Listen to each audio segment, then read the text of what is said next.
We're going to check out some of the best remaining free agents that are affordable for the Browns in just a moment. But help us grow our channel by sharing today's video on Twitter and tagging me at Matthew Petey. And if you do, I'll give you a shout out on a future Browns report. Billy Lingerl is the no doubt MVP of sharing our videos on Twitter.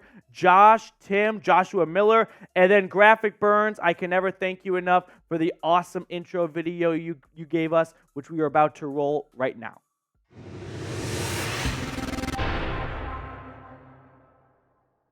The Browns have been big ballers so far this offseason. I don't know if they have another big swing in them for the fences, but there might be an infield single in free agency awaiting this team before training camp gets underway. So I wanted to look at some free agents out there that aren't the home run picks, but maybe some under-the-radar affordable players that can help this team. And let's start with a linebacker, Zach Cunningham and Myles Jack. Now, some background on these two guys here. Zach Cunningham was released by the Titans earlier this offseason in a move to save some money. He was injured last year, so I don't know what his health level is right now.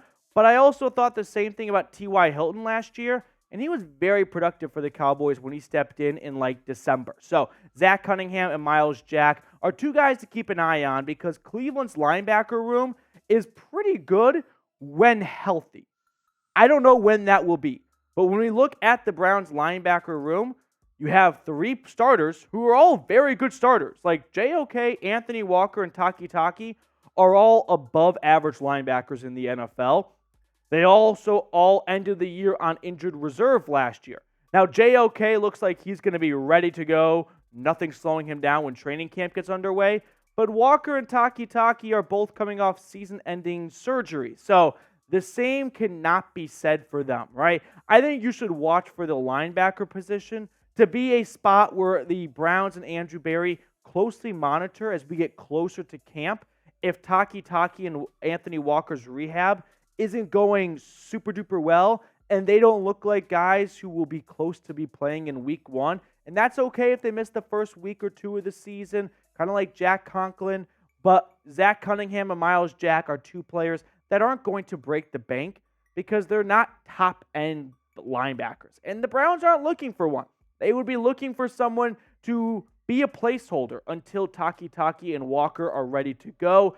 Cunningham had a long stretch in Houston as a very effective linebacker. Last year with the Tennessee Titans with a certain defensive coach that's now come to Cleveland, he could have someone lobbying for him. Myles Jack was awesome for the Jacksonville Jaguars for a while. You can see the numbers for yourselves. Last year, 104 tackles. That's not bad.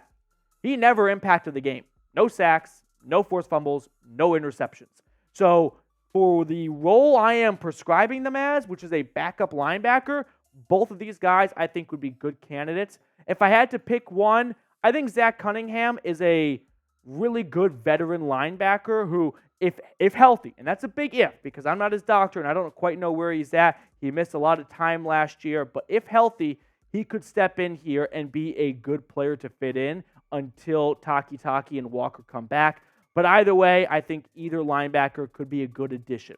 Now, I want to know from everyone watching, should the Browns sign a linebacker? This is the pinned comment, by the way. So if YouTube, she sticks an ad break whenever she wants. If it comes right now, scroll on down and give me a yes or no. Let's check out my third and fourth free agent targets, Matthew Ioannidis, the defensive tackle, and Shelby Harris. So turning our attention to the interior defensive line because it's still a little bit unclear / unknown who will be starting next to Dalvin Tomlinson week 1, 1st and 10 against Joe Burrow and the Bengals. Now, Ioannidis and Harris were both pretty solid to above average defensive tackles last year. They're just getting up in the age column right now, and teams in the early parts of the offseason workouts want to see how their own players look, right? How their second or third year DTs look, their rookies, their UDFAs. And if they're not looking up to par, well, then they have no problem picking up the phone and bringing in someone like Ioannidis or Harris at this point in their career. Now, like I was saying earlier, I don't know who will start next to Dalvin Tomlinson, meaning I don't know at the end of training camp who emerges as the next best defensive tackle. I kind of hope that it's not Jordan Elliott because we saw that movie last year and it was a shitty movie. But what about the rookie Siaka Ika? We don't really see day 2, day 3 rookies start all that often, a late third-round pick.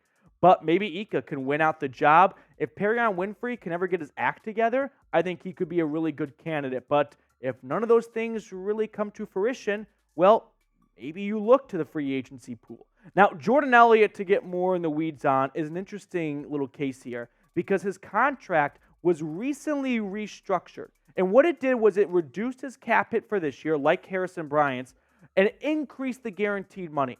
So the Browns didn't give him a whole bunch of guaranteed money just to move on from him in a couple of months. To me, this signals we don't love you as a starting defensive tackle, but we do want to lower your cap hit, and we don't plan on cutting you, so we'll guarantee more money. Now, the defensive tackle spot is going to be a fun roster battle thing to watch for in the preseason. Garrett, Smith, Okoronkwo, McGuire, and Alex Wright, and Tomlinson and Ika, they are all locks to make this roster. I think 10 defensive linemen probably make it, 5 defensive ends, 5 defensive tackles, maybe 6 and 4. If they bring 5 defensive tackles, Tomlinson and Ika are guaranteed to make it. Elliott, I think, like 95% sure makes it. Perrion Winfrey, as long as he does not have another run-in with the law or sleeps through a practice, he will probably make it. So then that leaves one last spot, which is between Maurice Hurst, Tristan Hill, and Tommy Togiai for the final spot on this roster. Now, if none of those guys really impress, how about you give Shelby Harris a call? He had 2 sacks, 5 tackles for loss last year.